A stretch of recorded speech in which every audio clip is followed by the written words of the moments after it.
এখানে কি করছে? সাহস কম নয়।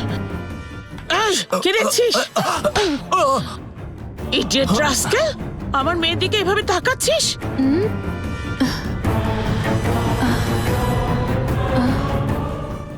আরে আমি খারাপ নজর দিচ্ছি তোমাকে কে বললো? যা খুশি বলে যাচ্ছিস। তোর তো একটা ছোট বোন আছে, তাকেও কি এই নজরে দেখিস তুই? তোকে না আমি কিছুতেই ছাড়বো না। চল চল আরে ছাড়ো আমাকে, ছাড়ো আমাকে। চল চল, এমন কি হলো অবস্থা বলো করবো না। দাঁড়ান, ওকে ছেড়ে দিন।